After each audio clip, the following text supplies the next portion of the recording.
Vanguardian News. Mahfouz Qadir. I saw that former President Trump is possibly going to be. It's a possibility he might get hit with a fifth indictment. Now, I don't know if it's been confirmed, but I think it's in the wind. I think people are talking about it. It could be coming from Arizona, I believe. There's some improprieties and some more shenanigans and more alleged evidence of attempting to interfere with the general election, in that state. So, once again, more drama from Trump. Man, he has to be paying out a lot of money for these lawyers. And I know he's getting the best of the best, but this RICO charge and that one in D.C. and who knows what this fifth one is coming from, Arizona or who else might follow suit, but democracy is under attack, and the attempts seem to be on a multi-scale front.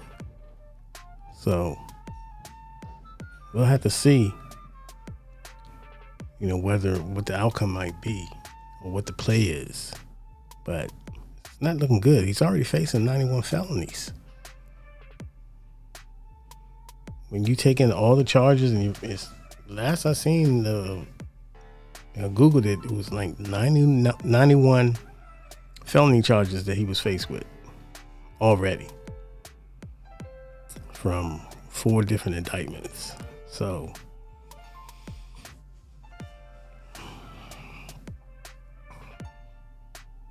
it's an uphill battle at this point, but like all Americans, he'll have his day in court, and we will see how it plays out. If it comes to court, if it get pleads out. I know a lot of other people in that Georgia case.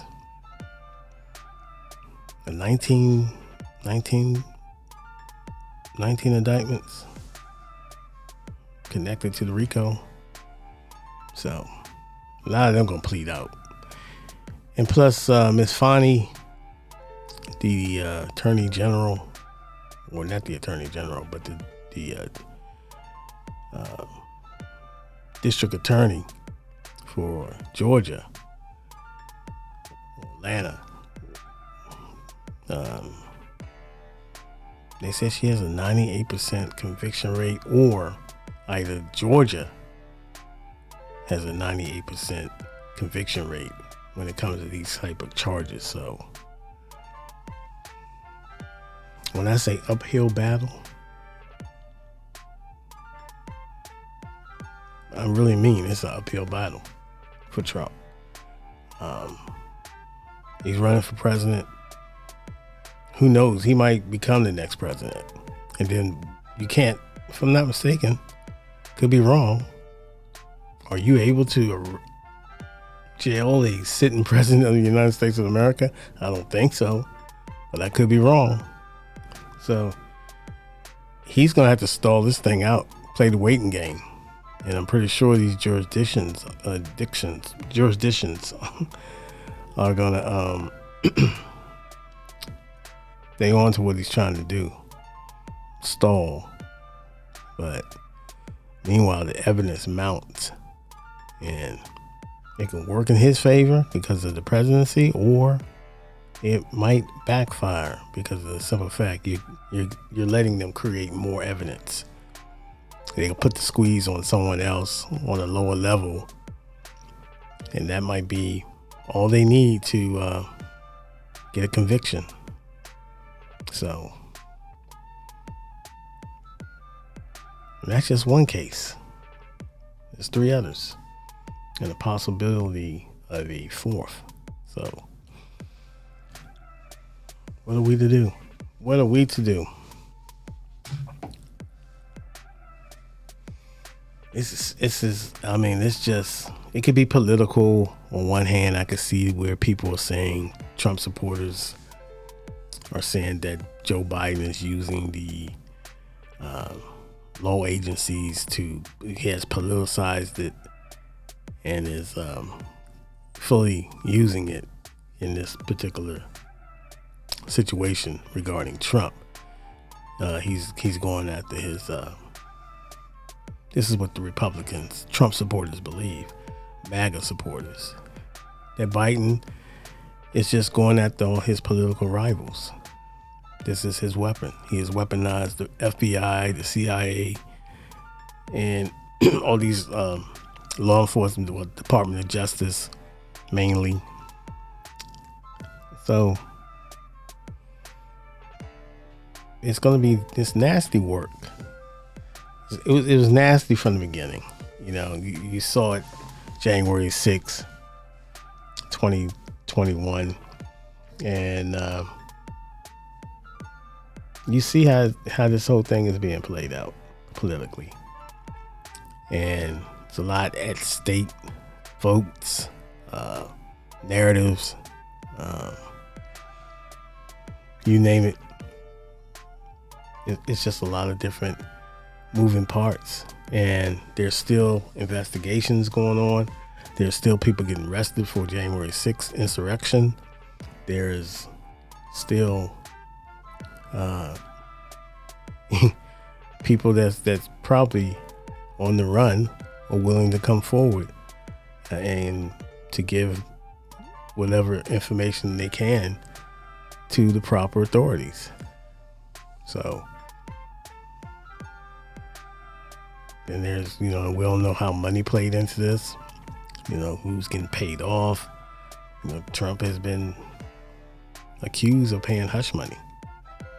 So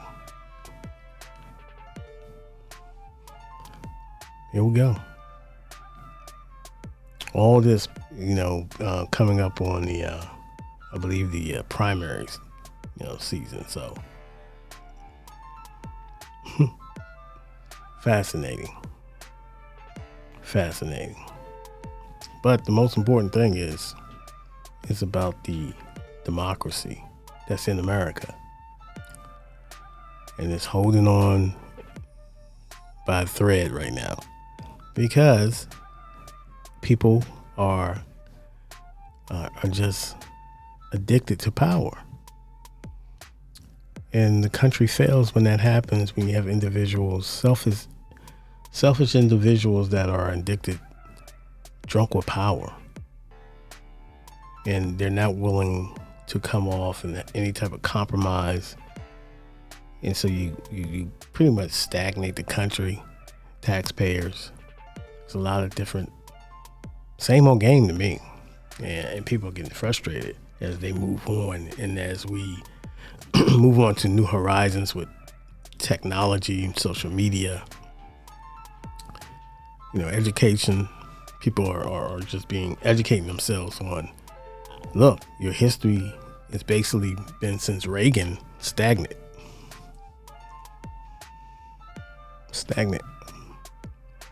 We had a couple highlights here and there as far as, stuff that was really for the people.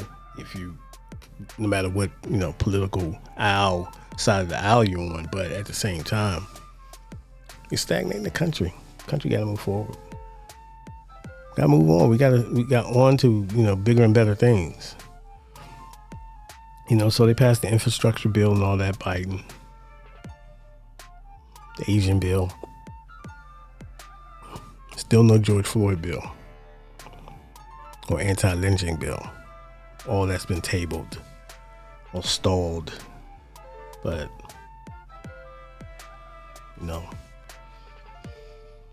this is what I'm saying. We got to focus on this Trump stuff that shouldn't even be happening in modern times, But like anything else, if it goes unchecked, it could be a disaster. And it's on the verge of being a disaster with the threats of violence, these extreme Trumpeteers out there, and everybody else who's extreme. So there's a lot of division in this country, as you know, coming off of COVID, and all that.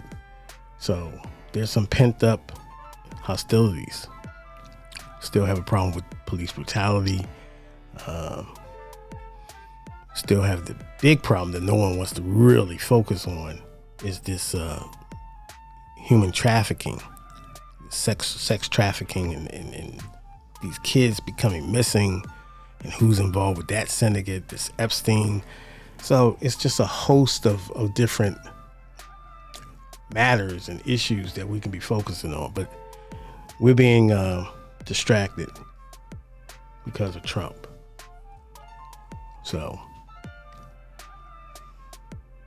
let's get back to just being on point as a country. I mean, you even have the Washington Commanders. Down you have a petition that's going around by the NAGA, I believe it's called Native American Guardian Association, and there's a lot of Native Americans that's behind this movement too. They have a lot of Caucasian involvement too. A lot of white people that's behind this too. They want the name back, and so this association NAGA, not to confuse with MAGA, but this is NAGA, Native American Guardian Association.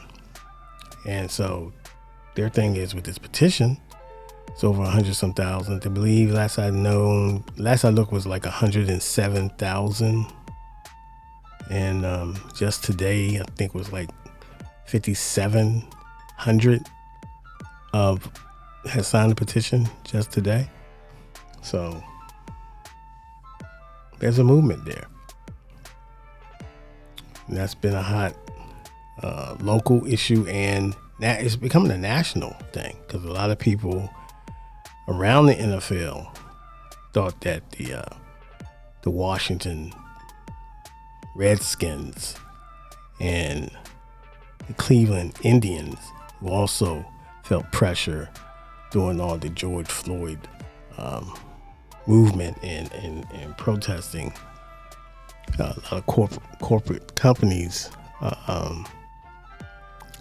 they started to buckle under pressure, in a good way, and some people think in more of an extremist way. And the extremist way was, the Washington Redskins / football team / Commanders was dealt a bad hand. The fans really think this, and a lot of different other NFL people and a lot of people in general. And there's a liberal movement that thinks that the name is offensive, but they don't speak for all the nations, the tribal nations of Native Americans. There's been some Native Americans who have protested the name going as far back as to the 1991 Super Bowl. And so there's always been some type of political unrest as far as this racial element regarding the name as referred to Native Americans. So we're back on that. So this is where we at. People, there's a lot of different things going on. And, there's Trump news, Biden news, congressional news, the mass shootings, education. We're in the back to school season. Educational issues, teacher shortage, food shortage, a lot of different environmental issues, so global environmental issues that need to be addressed. So we need to get on the ball and just realize what's important and just kind of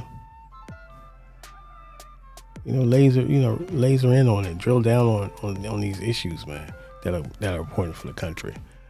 You got a war in Ukraine that we have dumped a lot of money into, and who knows how long this war is going to be. But You got the thing that's happening in Nigeria. The coup.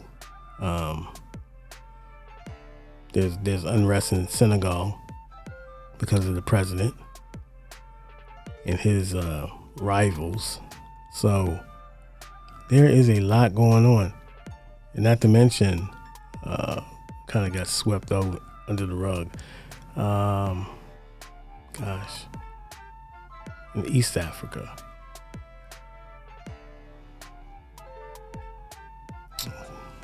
Country name escapes me at this moment. I want to say the Sudanese or Guinea. Not sure, but there's a situation over there as well. So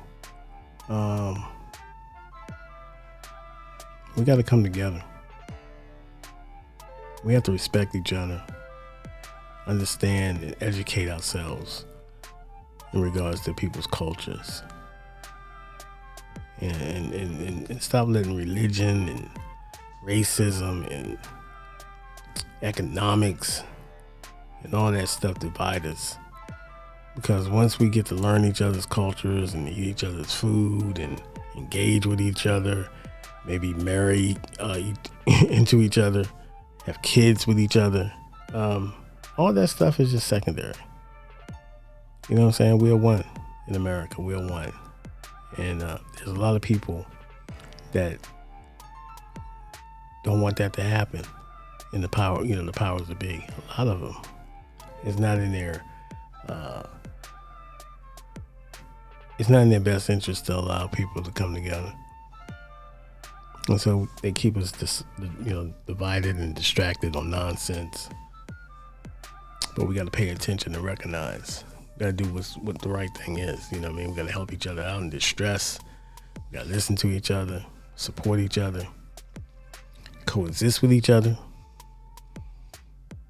and be civil. It's not much. You know what I'm saying? Don't cost you anything to be civil and be nice, be respectful. And just do the right thing when it comes to looking out for each other and protecting each other.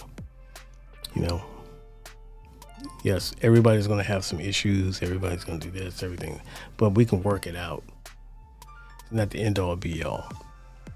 But there's a lot of people who want it to be like that because it serves their political interests.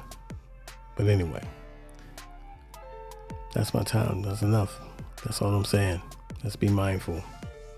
Let's learn from each other. That way we can go forward. All right.